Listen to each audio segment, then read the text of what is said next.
Students, as we know that the yearly examination is coming now, so in this video we will discuss the questions from the revision question bank. First we will discuss the MCQs. We will solve these MCQs in this video. Just pay attention carefully, and if any doubt will be there, you can ask the questions in the comment box. So in the first question में क्या पूछा गया है?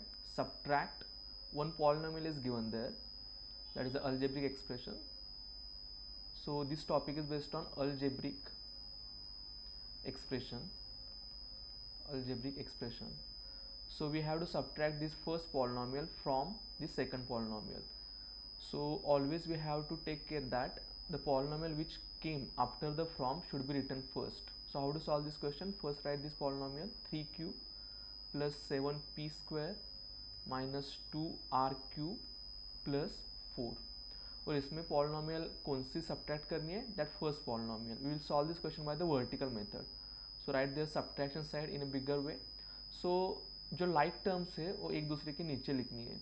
यहाँ पे 3q है तो first polynomial में q की टर्म्स कौन सी है? -2q. ये जो किसी भी टर्म के आगे जो साइन होता है वो लिखने के नहीं भूलना है हमें. So after that p square की टर्म कौन सी है? 4p square plus 4p square.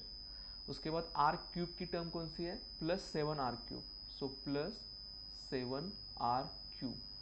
उसके बाद कांस्टेंट नंबर कौन सा है यहाँ पे? -3. नंबर लिखने के साथ नंबर का साइन भी ठीक से देखना है हमें. अब क्या होता है देखो, because of this minus sign, because we are subtracting this polynomial from the upper polynomial, हर एक टर्म का साइन चेंज होता है. तो हर एक टर्म का साइन क्या करना है? हमें चेंज करना है. सो ये जो -2q है ये क्या बन जाएगा? +2q. This plus 4p square will become -4p square. This plus 7r cube will become -7r cube, and this -3 will become +3. अब क्या करना है? जो मैथमेटिकल ऑपरेशंस होते हैं, एडिशन होगी तो एडिशन, सब्ट्रैक्शन होगी तो सब्ट्रैक्शन. सो 3q प्लस 2q, ये नीचे वाला साइन सिर्फ देखना है हमें. 3q plus 2q is equal to 5q plus 5q. 7p square minus 4p square. 7 में से 4 चला गया because p square are the like terms.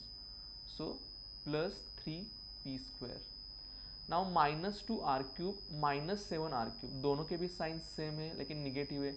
अगर किसी भी नंबर के साइन सेम होते हैं उस दोनों नंबर की पहले एडिशन करनी है हमें. सो 2 + 7 इज 9, बट दोनों के भी साइन निगेटिव है. सो आंसर क्या आएगा? -9r cube. उसके बाद 4 + 3 का आंसर क्या आता है? +7. तो this is the answer of this question. अब देखना है कि कौन सा ऑप्शन यहाँ पे बैठता है. सो पहले देखो कि 5q कहाँ पे है? 5q फर्स्ट ऑप्शन में नहीं है, सेकंड ऑप्शन में नहीं है, थर्ड ऑप्शन में नहीं है, fourth option 5q is there. So blindly you can write the answer D. So the answer of the first question is option D. So whenever subtraction is there, always remember that from के आगे जो आने वाला algebraic expression है वो पहले लिखना है, उसके बाद जो पहले आया था उससे subtract करना है. In this way you can find the answer. उसके बाद अब second question देखते हैं. So whenever such questions will come, first read the questions carefully. So in second question, what are they asking? In an examination, 65% of the total examinees mean जो exam देने वाले होते हैं, passed, वो pass हुए हैं. If the number of failures is 420, the total number of examinees is, here we have to find the total number of students who sit for the examination. अगर 65% student पास हुए तो फेल कितने हुए होंगे? So will find this. Pass students is equal to 65%. अगर 65% student पास हुए तो fail कितने हुए होंगे? फेल स्टूडेंट्स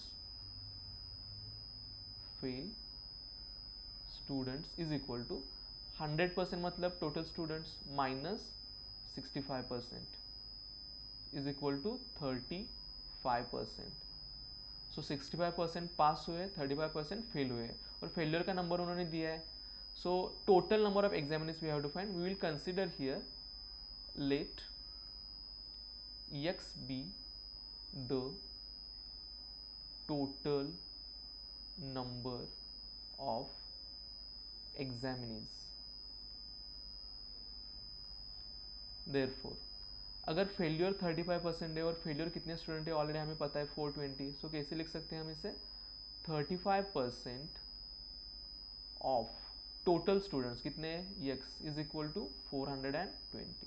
यहाँ पे हमें क्या करना है, x की वैल्यू निकालनी है। x की वैल्यू मतलब total number of examiners in percentage. We learned already that 35% means when your percent will come, its meaning is 35 divided by 100. Op means multiplication, x as it is equal to 420. अब आगे क्या होता है देखो, x will remain on the left side as it is, ये 100 यहाँ गया division में, वहाँ जाने के बाद मल्टीप्लीकेशन, सो 420 मल्टीप्लाइड बाय 100, और ये 35 जो है यहाँ आने के बाद क्या हो जाएगा, डिवीजन में आएगा, सो डिवाइडेड बाय 35। अगर दोनों नंबर की तरफ ठीक से देखोगे, 35 और 420 दोनों को भी 7 से डिवीजन जाती है, सो 7 5 are 35 and 7 6 are 42, so this 0 will be as it is. Now 60 multiplied by 100 divided by 5, so 5 ones are 5, 5 twos are 10, 0 as it is. So therefore x is equal to 60 multiplied by 20, therefore x is equal to 6 twos are 12, 0 0 as it is. So total number of examinees और total number of students कितने होंगे, 1200। कौन सा option आता है देखो, option number C. So in this way, if the questions will be asked how to find the total number, in this way we can find. Here we have to consider one variable, in this way we can consider, just understand, and in this way we can solve this answer. So now we will move to the next question. Third number question देखो, a pole of 14 metre high cast a shadow, one pole is there, उसकी height कितनी है 14 metre, और वो shadow कितनी बनाता है, 10 metre की शैडो बनाता है।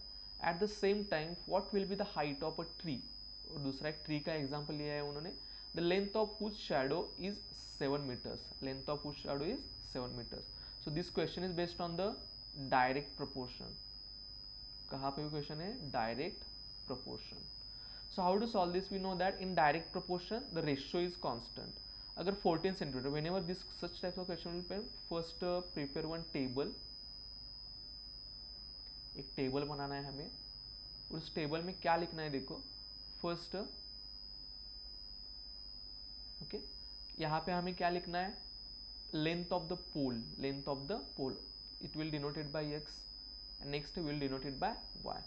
सो अगर पोल की लेंथ 14 मीटर है तो उसकी शैडो कितनी बनती है, 10 मीटर। ट्री की लेंथ हमें पता नहीं है, उसके लिए हमें एक वेरिएबल लेना है। कौन सा वेरिएबल लेना है, जो एक्स है एज इट इज वो लेंगे, और उसकी शैडो कितनी बनती है, 7 मीटर। सो हमें पता है कि in direct proportion we have to know that which proportion are they follow. So अगर एक चीज़ बढ़ रही है और उसके साथ दूसरी भी चीज़ बढ़ रही है तो उसको डायरेक्ट प्रोपोर्शन बोलते हैं।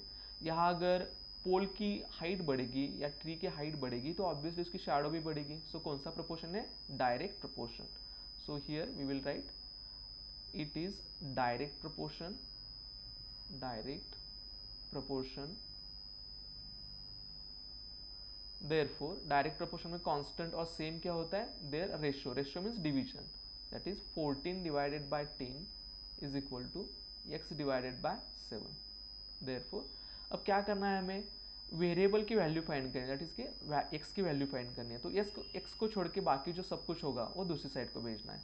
सो it will become 14 divided by 10 left side as it is, multiplied by यहाँ पे जो 7 डिवीजन में यहाँ आने के बाद कहा जाएगा मल्टीप्लीकेशन में, इज इक्वल टू x। अब आगे देखो कैलकुलेशन कैसे करने, देयरफॉर 14 मल्टीप्लाइड बाय 7, अगर किसी भी नंबर को न्यूमरेटर की कंप्लीट डिवीजन नहीं जाती डिनोमिनेटर से तो डिवीजन नहीं करनी है हमें। न्यूमरेटर की पहले मल्टीप्लीकेशन करो, 14 7 98 divided by 10 is equal to x। अगर 10 की पावर में कोई भी नंबर डिवीजन में होता है तो उसकी डिवीजन इजीली लिख सकते हैं हम। आंसर क्या आएगा, 9.8 is equal to x, 9.8 is equal to x। So कौन सा भी जो यूनिट उन्होंने दिया है वो लिखना है हमें वहाँ पे। So they have given the metre, so the answer will be option B. So direct and inverse proportion के क्वेश्चन में the main thing is we need to understand which proportion the given quantities are following. So the answer is 9.8 metre. Next question, अगला जो question है वो totally based on the properties of the quadrilaterals. So this question is based on which topic, understanding क्वाड्रिलैटरल्स, understanding quadrilaterals। So to solve this question we need to understand what the information is given. So the first information you can see here, statement one is the diagonal of a parallelogram are equal. Parallelogram का मतलब क्या होता है? This type of quadrilateral is called as the parallelogram. Diagonal का मतलब क्या होता है? This and this. ये दोनों इक्वल दिख सकते हैं क्या? Not possible. So statement one is false. Statement two, the diagonals of square are perpendicular to each other. It is a very simple property. As we learn, square is the perfect quadrilateral और regular quadrilateral. तो उसके diagonal जो होते हैं एक दूसरे को perpendicular bisect करते हैं. सो it is true. Third one, if the diagonals of a quadrilateral intersect at right angles, it is not necessarily a rhombus. So अगर किसी भी क्वाड्रिलेटरल के जो डायगोनल्स होते हैं एक दूसरे को राइट एंगल में इंटरसेक्ट करेंगे तो रोम्बस ही होना चाहिए क्या? So in the second statement they have given that if they are perpendicular, that quadrilateral also square also. So rhombus ही होना चाहिए, इसकी कोई कंडीशन नहीं है. So that statement is also true. Statement four, every quadrilateral is either a trapezium और parallelogram और a kite. यहाँ पे क्या बोला है उन्होंने कि कौन सा भी क्वाड्रिलेटरल अगर तुम लोगे, कौन सा भी क्वाड्रिलेटरल, एक तो ट्रेपेजियम होगा या तो पैरेललोग्राम होगा या काइट होगा. But it is not possible. कोई क्वाड्रिलेटरल ऐसे भी होते हैं, एक क्वाड्रिलेटरल ना तो ट्रेपेजियम है because no pair of the opposite side is parallel to each other, ना पैरेललोग्राम है ना काइट है. So such quadrilaterals are also existing. So the statement four जहाँ पे वो बता रहे हैं कि वो तीनों में से कोई तो होना चाहिए, this is false.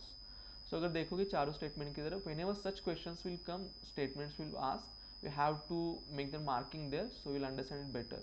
Statement two और थ्री ओनली ट्रू है. सो कौन सा ऑप्शन आएगा? Option C.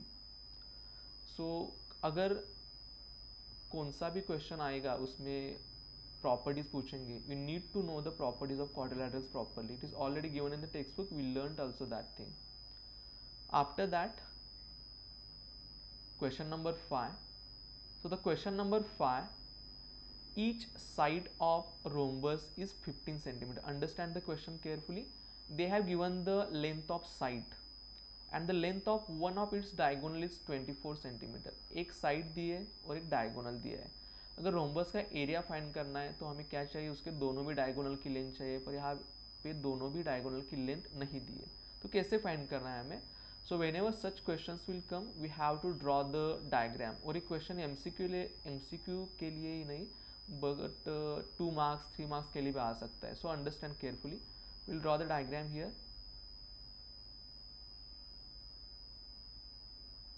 So this is rhombus. उसके डायगोनल भी निकालते हैं. This is first diagonal, this is second diagonal. We know that the diagonals of the rhombus are perpendicular bisectors of each other. They are perpendicular bisectors of each other. और कोई भी rhombus draw किया उसको नाम देना है A B C D. So ABCD is the name of the rhombus. Here at the center we will give name O because it is the point of intersection. Now उन्होंने क्या दिया है? एक साइड की लेंथ दी है. We know that all sides of rhombus are equal. So we will consider this CD as 15 centimeter. I am writing 15 only. And one of its diagonal is 24. इन दोनों में से means AC और BD में से किसी भी एक डायगोनल की लेंथ क्या है? 24 सेंटीमीटर. कौन सा भी डायगोनल हम कंसिडर कर सकते हैं? हम AC को कंसिडर करते हैं. If AC is equal to 24 centimeter, anyone can tell because AC is bisected by BD. AC को क्या किया है? BD ने बाइसेक्ट किया है.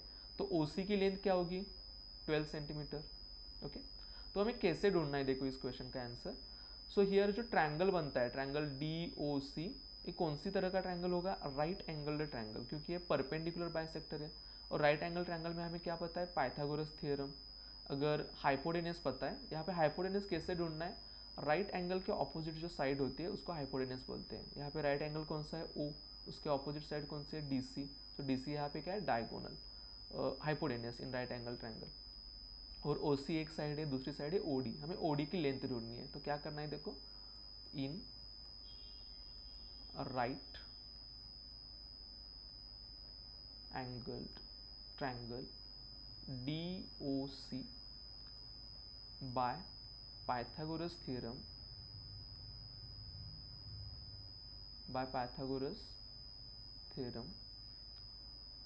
DC square is equal to OD square plus OC square.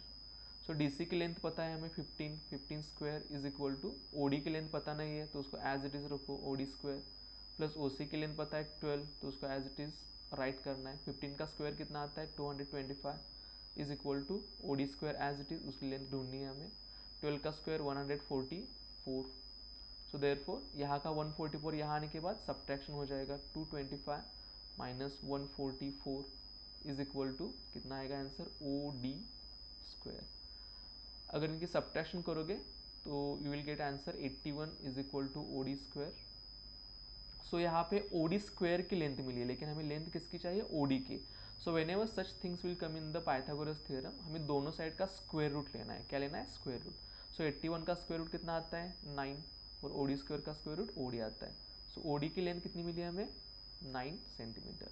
But OD is not the diagonal, diagonal कौन सा है बीडी। सो बीडी की लेंथ कैसी ढूंढनी है, therefore BD is equal to 2 multiplied by OD. Double कैसे, क्योंकि डायगोनल को एक दूसरे को क्या करते हैं बाइसेक्ट करते हो। तो बीडी की लेंथ कितनी होगी, BD is equal to 2 multiplied by 9, so BD is equal to 9 2 जार 18, whatever the unit it is they are given centimetre. So BD जो इस डायगोनल की लेंथ ढूंढी है हमने, ऑलरेडी एसी की लेंथ हमें पता है। सो रोम्बस का एरिया क्या होगा, फॉर्मूला, फॉर्मूला के लिए हाफ मार्क होते हैं, एमसीक्यू में नहीं होते, लेकिन for 2 marks and 3 marks question, और एक क्वेश्चन 3 मार्क्स का है, एरिया ऑफ रोम्बस। तो रोम्बस का एरिया क्या है, half into product of diagonals, product of diagonals is equal to half as it is. पहला डायगोनल कौन सा है 24 मल्टीप्लाइड बाय 18, सो 2 1 जार 2, 2 12 जार 24, सो 18 और 12 की मल्टीप्लीकेशन करनी है, यहाँ करते हैं हम रफ में 18 multiplied by 12, 12 8 jar 96, 6 9 is for carrying, 12 1 jar 12 plus 9 21, so answer कितना है 216। और यूनिट क्या आएगा, जब भी एरिया होता है इसका यूनिट स्क्वायर यूनिट में होता है 216 centimetre square. The answer will be option B. So this is very important question for your kind information, because such questions will come in the exam, because it is not straightforward question. Okay, so prepare it properly. Now next question is very easy, we have to just look at the diagram and we have to write the answer.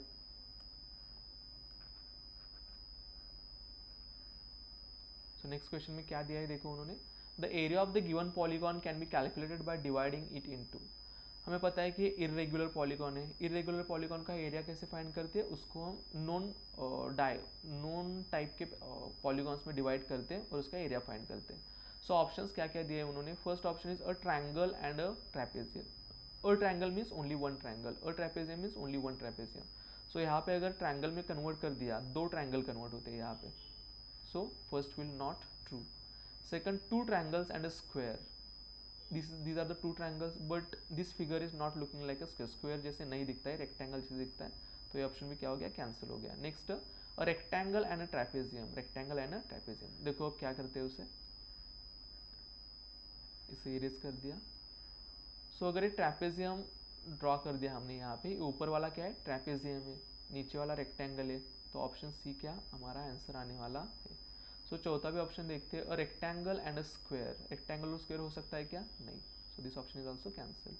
The correct option of this question is a rectangle and a trapezium. इन दोनों का area अगर तुमने निकाला तो you can find the area of this given figure also. Next 7 number question.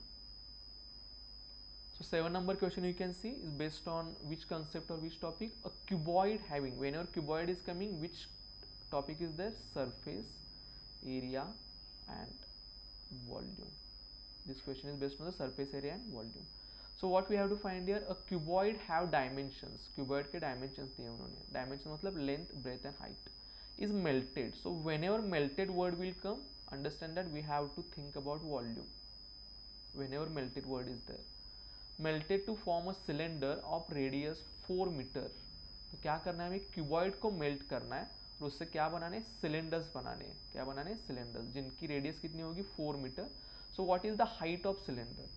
So whenever such things will come, एक को melt करके दूसरी चीज बनाने वाले हो, दोनों का वॉल्यूम सेम रहता है. क्या रहता है? Same. So how to solve this question?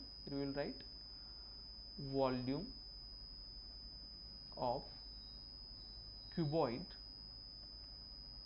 is equal to volume of cylinder. Volume of cylinder. So cuboid के वॉल्यूम का फॉर्मूला क्या है? L B H is equal to cylinder के वॉल्यूम का formula pi R square H. H की value ढूंढनी है, जिनकी वैल्यूज दिए उनकी पुट करो. एल की वैल्यू कितनी दी है? 16 multiplied by 11 multiplied by 8 is equal to pi की वैल्यू कितनी होती है? जब वैल्यू नहीं दी होगी लेनी है कन्फर्मली 22/7. आर की वैल्यू कितनी है? R square they have given 4. 4 means 4 multiplied by 4, क्योंकि 4 का स्क्वायर है, multiplied by H.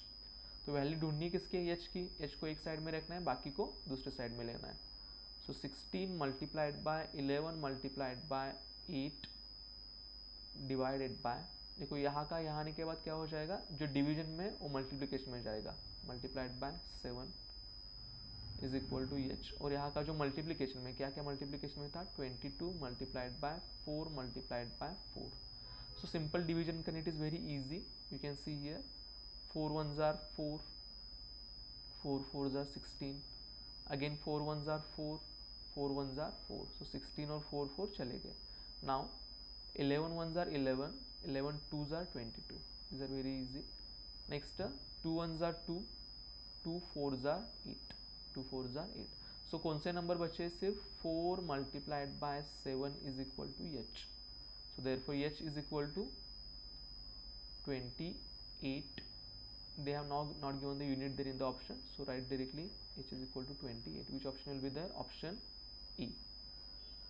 So surface area and volume, it is very important topic और exam में question भी आने वाले. So you need to remember the formulae. There is no another option for solving this question. Okay, next question. So next question, you can see pie chart is given. So pie chart means which topic? Data handling. Data handling. So just read the question carefully first. The pie chart given below shows different hours spent by Raju in a day. In a day, एक day में कितने hours होते हैं? 24. That thing you have to remember. So one day is equal to 24 hours. So what information we have to find here? How many more hours? More means we have to compare here two things. So how many more hours does he spend sleeping than playing? Sleeping में playing से कितने ज़्यादा hours उसने spend किए? तो देखो यहाँ पे स्लीपिंग का एंगल कितना है? पहले स्लीपिंग का एंगल कितना है? 120 डिग्री. और उसके बाद प्लेइंग का एंगल कितना है? प्लेइंग का एंगल कितना है? देखो यहाँ पे 30 degree. 30 degree. So how many more they are asking. How many more means दोनों की डिफरेंस निकालना है. Okay, so I am writing here many more is equal to 120 degree minus 30 degree is equal to 90 degree. So 90 degree का angle किसके लिए होगा? इन दोनों के डिफरेंस के लिए. सो टोटल कैसे ढूंढने हैं हमें? टोटल दिन में कितने घंटे होते हैं? 24 hours. So how to find the answer? This 90 degree is out of 360 degree, क्योंकि जो सेंट्रल एंगल होता है पूरे सर्कल का एंगल 360 डिग्री का होता है. So part quantity divided by whole quantity, और मल्टीप्लाई किससे करेंगे? 24 से. 24 से क्यों मल्टीप्लाई? क्योंकि एक दिन में 24 घंटे होते हैं. Now this 0 is cancel two 0. 9 ones are 9, 9 fours are 36, 4 ones are 4, 4 6 are 24. सो कितने घंटे लगेंगे? 4 आवर्स उसने स्लीपिंग के लिए ज़्यादा लगाए. किससे ज़्यादा? प्लेइंग से ज़्यादा. So which option will be there? Option C. So in this way you can find. Always remember that in the pie chart, whenever angle is given, the formula for central angle, we know that central angle is equal to that part quantity divided by total quantity or multiplied by 360. Q 360 because whole circle कितने degree का होता है, 360 degree का, और उसमें से हमें angle चुनने हैं. So that's why 360 degree we are writing here. Next question, question number 9 is the very easy question. This is based on which concept? Introduction to graphs. So how to solve this question? Just pay attention. The following linear graph means straight line, shows the perimeter of a regular pentagon for different side lengths. So which information is given? Just understand carefully. What is the perimeter of pentagon for the side length of 5 centimeter? अगर pentagon की length 5 centimeter, we can solve this question directly also, because you know that कि regular pentagon में क्या होता है, 5 sides होती है और पांचों sides क्या होती है, equal होते हैं. So 5 5 is 25 is the answer. You can write the answer directly also, or from this graph also write answer directly. So it is not necessary to look at the graph also. Next question is based on the concept understanding quadrilaterals. Understanding, ये topic सबसे ज़्यादा marks के लिए इस exam में. सो 100% objective खूब यहाँ से आएंगे. So this diagram is the trapezium and they are asking the measurement of angle C. So we need to find the measurement of angle C. So कैसे फाइंड करनी है, हमें एक प्रॉपर्टी पता होनी चाहिए यहाँ पे.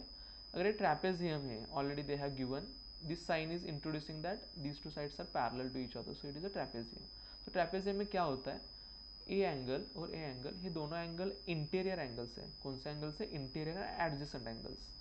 और अगर ये ट्रेपेजियम होगा तो ये दोनों एंगल की एडिशन कितनी आनी चाहिए, 180 आनी चाहिए. कितनी आनी चाहिए, 180.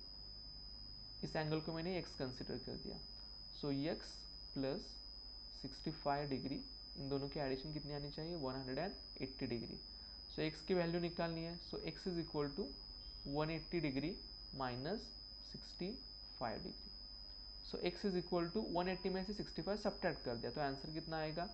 सो if you subtract 65 degree from 180 degree, the answer is 115. So which option is the option B. It is very easy, just remember the property. These two angles also they have given equal. So this is example of the isosceles trapezium, जिसकी जो non parallel sides होती है, मतलब AD and BC ये दोनों भी equal है. Okay, and their corresponding angles, these adjacent angles, these angles are called as interior angles, are supplementary. Next question is again based on the algebraic expression. It is very easy question. So which topic based on algebraic expression? ये topic half yearly के लिए भी था और यहाँ भी है. So do it properly. So क्या ढूंढना है हमें कि दिए गए एक्सप्रेशन में एक्स वाई टर्म कहाँ पे प्रेजेंट नहीं होगी, कहाँ पे प्रेजेंट नहीं होगी. Here we will expand each and every term just for your kind information. First is 3x minus 4y bracket square. Bracket का स्क्वायर निकालना है. So which formula we have to use here, a minus B bracket square. उसका expansion क्या आता है, first term का square that is 3x का square कितना आएगा, 9x square, minus 2 multiplied by first term that is 3x multiplied by second term that is 4y, plus क्या आएगा, सेकंड टर्म का स्क्वायर 16y स्क्वायर. सो यहाँ पे देखो, अगर एक्स वाई को मल्टीप्लाइड कर दिया तो एक्स वाई की टर्म ऑब्वियसली यहाँ पे रहेगी. Will expand this 9x square minus 2 3 is 6, 4 is 24 x y plus 16 y square. सो यहाँ पे टर्म प्रेजेंट है. सो the answer is first option cancel हो गया, क्योंकि जिसमें टर्म प्रेजेंट नहीं है उसकी वैल्यू निकालनी है. B1 is very easy, 3x multiplied by 4y, 3 4 ज़ा 12 xy. यहाँ पे भी xy की टर्म प्रेजेंट है. सो ये ऑप्शन भी क्या हो गया, कैंसिल हो गया. Next option C is 3x plus y and 3x minus y. We will expand this. In first bracket 3x plus 4y और second bracket में क्या है, 3x minus 4y. ओके, तो कैसे ढूंढने हैं, पहली टर्म लेनी है यहाँ पे 3x. इसका फॉर्मूला भी है but will solve by the direct calculation, because a plus B and a minus B. इसका एक्सपांशन क्या आता है, फर्स्ट टर्म का स्क्वायर माइनस सेकंड टर्म का square, 4y bracket square. This formula, a plus b in second bracket a minus b is equal to a square minus b square. तो 3x bracket square क्या आएगा 9x square, 4y bracket square 16y square. इसमें कहाँ पर भी xy की term दिखती है, not present, so the correct option will be option C. So A से फाइंड करके हमें आंसर ढूंढना पड़ेगा, because 20 objectives are there, give time it properly, 20 marks are there, they have given there. Okay, next question. ये question किस topic पे based है, comparing quantities. Which topic, comparing quantities. Comparing quantities में से सब टॉपिक कौन सा है, profit and loss, profit and loss. So just understand how to solve this question. The marked price of the item or the article is given as 850. So MP is given. MP is equal to 850. And the retailer gives a discount of 6%. So discount percent is also given as 6%. So find the sale price of the article, sale price of the article. So पहले हम क्या निकालते हैं, discount कितना आएगा निकालते हैं. So discount already we are finding based on the mark price. So discount is equal to discount percent of MP, discount percent of MP. So discount percent 6% दिया है उन्होंने, 6% ऑफ मार्क प्राइस 850. सो पहले ही देखा है हमने 6% का मतलब क्या होता है, 6 डिवाइडेड बाय 100. ऑफ का मतलब क्या होता है, multiply 850 as it is. So zero को जीरो क्या हो जाएगा, कैंसिल हो जाएगा. अब देखना है कि दोनों को किसी सेम नंबर से डिवीजन जाती है क्या. यहाँ पे 10 है, यहाँ पे 85, दोनों को भी 5 से डिवीजन जाती है. 5 2 ज़ार 10 और 5 1 ज़ार 5, 3 इज द रिमाइंडर, 3 5 35, 5 7 ज़ार 35. So 17 is coming here. Now 2 1 ज़ार 2, 2 3 ज़ार 6. Okay. So is equal to 17 multiplied by 3. 3 multiplied by 17 is equal to 51. So discount कितना मिलेगा, 51. पर उन्होंने क्या पूछा है, डिस्काउंट नहीं पूछा, selling price they are asking. So we have the formula, selling price is equal to mark price minus discount. So therefore selling price is equal to, mark price is given as 850 minus discount is 51 rupees. So therefore SP will be 799. So which option will come here, option number A. So in this way we have to solve these questions. For this purpose we need to know how to find the discount when the percentage is given. It is very simple, just understand and solve. Next question. First we will read this question and then we will understand based on which topic this question is there. So 13 number question, if the side wall of a cubic structure, so since cubic structure is coming, which topic is this, surface area and volume. So the side wall of a cubic structure is 5 meter long, then find the total surface area. The wall is a cubic. So cubic का क्या मतलब होता है, cube shape की है, तो उसका क्या फाइंड करना है हमें, total surface area. So formula we have to write here, total surface area we are writing in TSA of cube. So formula क्या है, 6 इंटू L square. Don't forget this formula. So just put the value 6 multiplied by L की value कितनी है 5 square. So 6 multiplied by 5 का square कितना आएगा 25. Square of 5 will be 25 is equal to 25 6 are 150 or square meter. We can write square meter or meter square also, but in the option they have given square meter, so option D is the correct option. Next question is very easy question. मैंने जो दो topic easiest बनाने बताए उसमें से data handling and the introduction to graph दोनों सबसे easy topic है. तो इसमें क्या दिया और क्या फाइंड करने का के लिए कहा है, देखो व्हाट इज द प्रोबेबिलिटी, क्या फाइंड करनी है हमें, प्रोबेबिलिटी फाइंड करनी है of picking a red pen from a box containing 5 red 3 blue and 7 green pens. तो सबसे पहले हमें देखना है कि अगर तुम्हें प्रोबेबिलिटी फाइंड करनी है तो तुम्हें number of elements present in the sample space और number of elements present in that event, ये फाइंड करने पड़ेंगे. तो पहले क्या आएगा, n of S. N of S का क्या मतलब है, सैम्पल स्पेस में कितने एलिमेंट्स हैं. So total quantity all possible outcomes is equal to n of S. So total pens कितने हैं यहाँ पे, 5 रेड पेन्स है, 3 ब्लू पेन्स है, 7 ग्रीन पेन्स है, सबकी एडिशन करनी है. 5 + 3 8, 8 + 7 15. So total possible outcomes are 15. After that we will consider A as the event of getting red pen. So n of A कितने आएंगे, रेड पेन कितने हैं यहाँ पे 5 है. So n of A is equal to 5. After that answer कैसे find करना है, we know that P of A means probability of getting red pen is equal to n of A divided by n of yes. So n of A की value कितनी है 5, N of S कितना है 15. सो 5/15. Always remember that probability एक से ज़्यादा कभी नहीं आती. प्रोबेबिलिटी एक तो 0 से ज़्यादा आती है और 1 से कम आती है, और 0 और 1 भी आ सकते हैं. सो 5 1s are 5, 5 3s are 15. So answer is 1/3. So which option will be there? Option B. So probability is the very easy topic, so do it properly. Now next question. Next question is based on the introduction to graphs. Which topic? Introduction to graphs. Introduction to graphs. So the points 3 4, 3 -2 and -1 -2 are the 3 vertices of a rectangle plotted on the Cartesian plane. ये rectangle के vertices Cartesian plane में plot करने. So what are the coordinates of fourth vertex? So whenever such question will come regarding the graph, draw over एक rough Cartesian axis draw करना है हमें. सो एक point plot करके देखो 3 4 कहाँ पे आ सकता है, यहाँ पे प्लॉट करते हैं 1 2 3 4, 1 2 3 4.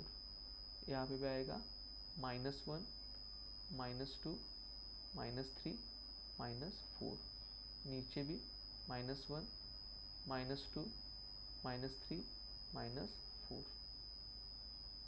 सो पहला पॉइंट कौन से 3 -4. 3 मतलब एक्स एक्सिस, -4 मतलब सॉरी +4 है. So this point will come here. This is the first point. Second point 3 -2. So 3 positive x axis, -2 negative y axis. So this point will come here. यहाँ पे आएगा second point. Third point -1 -2. So -1 x axis here, -2 y axis here. So this point will come here. अब fourth number का point आएगा, obviously यहाँ से straight line जानी चाहिए, तो y का कोऑर्डिनेट क्या होना चाहिए 4 होना चाहिए. और यहाँ से भी स्ट्रेट लाइन जानी चाहिए, तो x का कोऑर्डिनेट क्या होना चाहिए -1 होना चाहिए. सो -1, 4 विल बी द आंसर. यहाँ पे जो पॉइंट आने वाला है वो कौन सा होगा -1, 4. -1, 4. So which option will be the option C. So graph का ऐसे कौन सा भी क्वेश्चन आता है एमसीक्यू के लिए, एमसीक्यू थोड़े क्वेश्चन हो गए obviously. So graph properly draw करो in the rough work and then the right answer only. ऐसे ही अंदाजा लगा के आंसर नहीं लिखना है ग्राफ का. Okay. Again next question is based on the probability. It is very easy. A card is drawn from a packet of 50 cards. Understand the question carefully because we solved the question for the 52 playing cards, but these are not playing cards, only 50 cards. So on which numbers from 1 to 50 are written. उन पे क्या लिखे हैं 1 से 50 तक numbers लिखे हुए हैं. तो हमें क्या फाइंड करना है, हमें प्रोबेबिलिटी फाइंड करनी है कौन सी इवेंट की, drawing a card with a prime number. कि हम जो कार्ड ड्रॉ करेंगे वो कौन सा होगा, प्राइम नंबर का कार्ड होगा. कौन सा होगा, प्राइम नंबर का. सो पहले हमें क्या पता होना चाहिए यहाँ पे 1 to 50 तक नंबर कितने हैं 50 है. तो एन ऑफ एस की वैल्यू कितनी होगी, ऑब्वियसली 50 होगी. सेकंड क्वेश्चन 1 to 50 तक के प्राइम नंबर्स पता चाहिए हमें. क्या चाहिए, बिकॉज वो किसकी वैल्यू होगी, n of A means event A की वैल्यू होगी. सो 1 to 50 प्राइम नंबर्स हमें पता होने चाहिए. मैं यहाँ पे प्राइम नंबर्स लिखने वाला हूँ 1 to 50 because we need to remember this. 1 is not a prime number. So first prime number is 2. उसके बाद आता है 3 5 7 9 नहीं आएगा, 9 is odd number but not prime number. 11 13 15 नहीं आएगा. 17 19 21 नहीं आएगा. 23 25 नहीं आएगा. 27 नहीं आएगा. 29 31 33 नहीं आएगा. 35 नहीं आएगा. 37 39 भी नहीं आएगा क्योंकि 13 के टेबल में 41 उसके बाद 43, 45 नहीं आएगा, 47, 49 7 का स्क्वायर है, ऑब्वियसली नहीं आएगा. सो 50. So these are the prime numbers from 1 to 50. So count the numbers 1, 2, 3, 4, 5, 6, 7, 8, 9, 10, 11, 12, 13, 14, 15. कितने नंबर्स है? 15. So n of a is equal to 15. So n of a पता है, n of s पता है. Therefore p of a is equal to n of a divided by n of s. So क्या होगी value? 15 divided by 50 is equal to, दोनों को 5 से division देते हैं, 5 3 ज़ा and 5 10 ज़ा. So 3/10 is the probability of getting the card as a prime number card. So which option will be there? Option C. So in this way we can solve the question of the probability.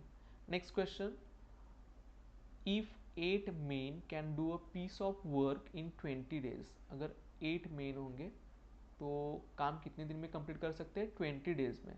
So in how many days could 20 men do the same work? तो 20 main वही work कितने दिन में complete कर सकते हैं? So first what we have to do in direct and inverse proportion question, कि कौन सा प्रोपोर्शन वहां पे वैलिड है, या तो डायरेक्ट होगा या तो इनवर्स होगा. सो देखो 8 मेन अगर होंगे, 8 लोग अगर होंगे, सो 20 दिन लगने वाले हैं. तो ऑब्वियसली अगर नंबर ऑफ मेन मीन्स काम करने वाले लोग बढ़ जाएंगे तो दिन कम लगेंगे ना, काम जल्दी होगा. So which proportion is this? Inverse proportion. कौन सा प्रोपोर्शन है? इनवर्स. और इनवर्स प्रोपोर्शन में क्या होता है? प्रोडक्ट कांस्टेंट होता है. विच प्रोपोर्शन इज दिस? इनवर्स.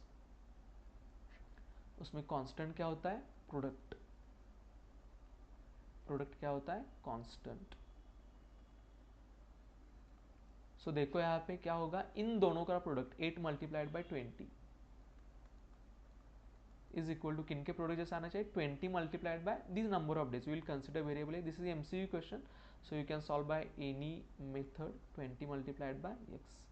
अब देखो 8 मल्टीप्लाइड बाय 20, ये 20 यहाँ आने के बाद डिवीजन को जाएगा, इज इक्वल टू x. सो 0 0 cancel to each other, 2 2 cancel, means 20 20 cancel to each other. So x is equal to 8 days. So अगर 20 लोग आएंगे काम करने के लिए तो काम कितने दिन में खत्म हो जाएगा? 8 दिन में काम खत्म हो जाएगा. So in the direct and inverse proportion question, the most important thing is to understand which proportion is this. After only you can solve the answer. Next, each interior angle of a polygon is 135 degree. So how many sides does it have? Again, this question is based on understanding quadrilateral. Understanding quadrilateral. So interior angle is given of the polygon and we have to find how many sides does it have. How many sides does it have?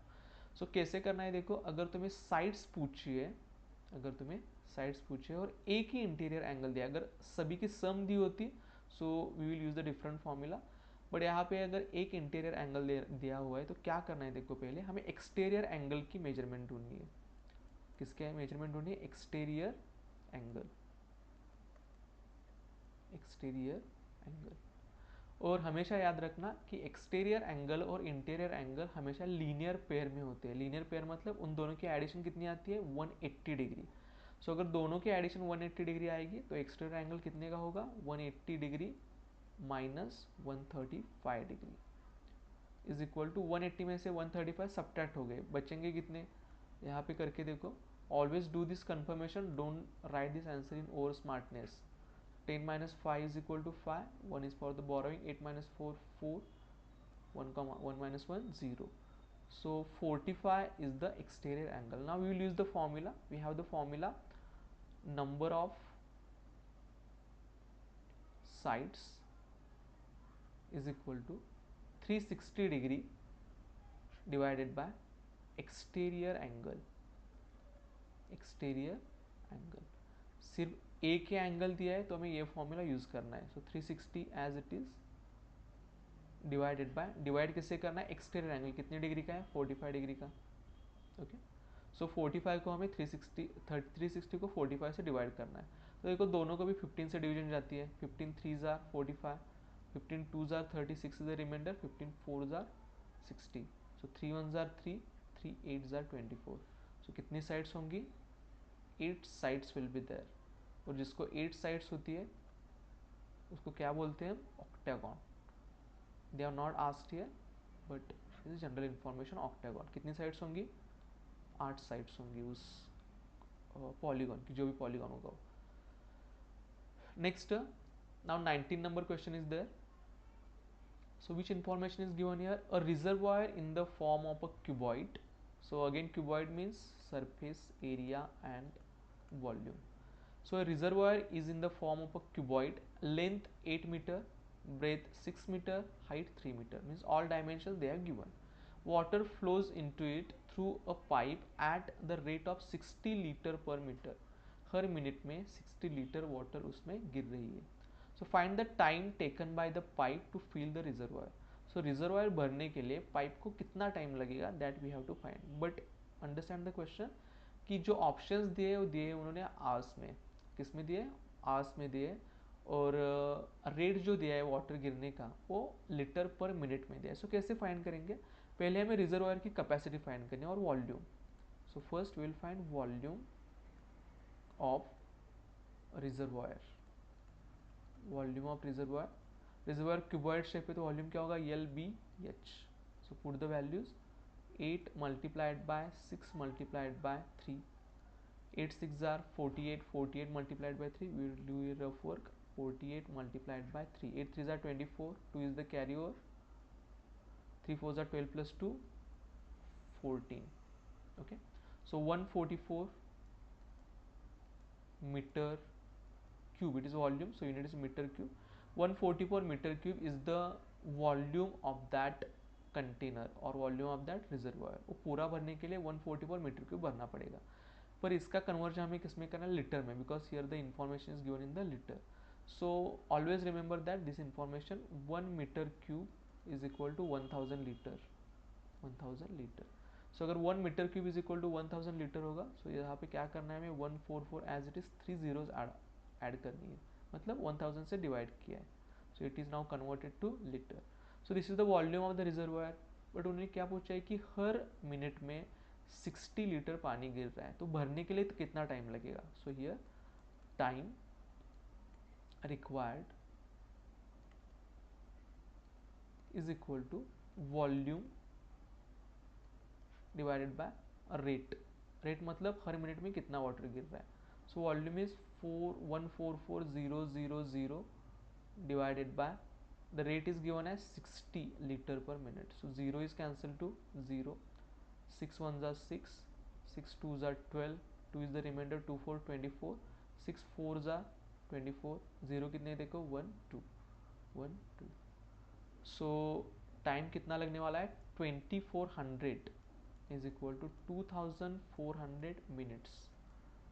ये कितने किसमें data, minutes में, but we what we have to find the answer in the hours. So hours में फाइंड करने के लिए क्या करना है, 2400 डिवाइडेड बाय 60 से डिवाइड करना है हमें. किससे डिवाइड करना है, 60 से, because 1 hour is equal to 60 minutes.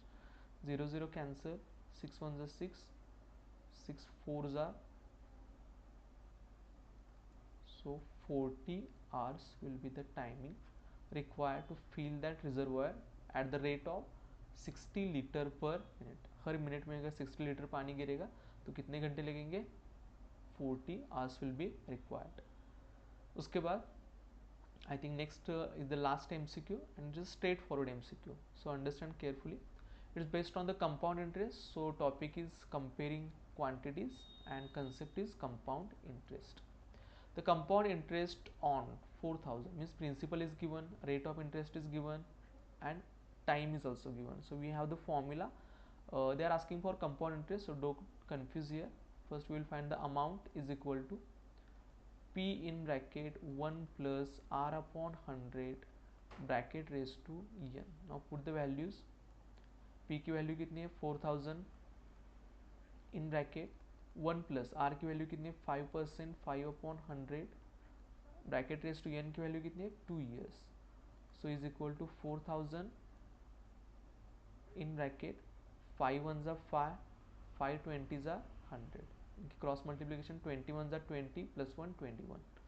So 21 divided by 20 bracket square. आगे का यहाँ लिखता हूँ, A is equal to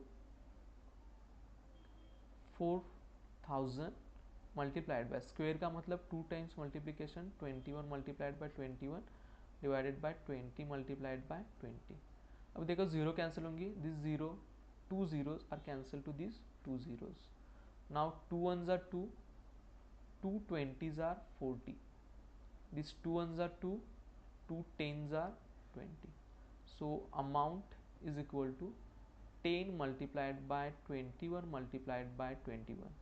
So a is equal to 21 का स्क्वायर आता है 441, 441 मल्टीप्लाइड बाय 10, 441 इन दोनों का स्क्वायर, उसके आगे 10 से मल्टीप्लाई मतलब 0. So this is amount, but we have to find the compound entity, that is CI.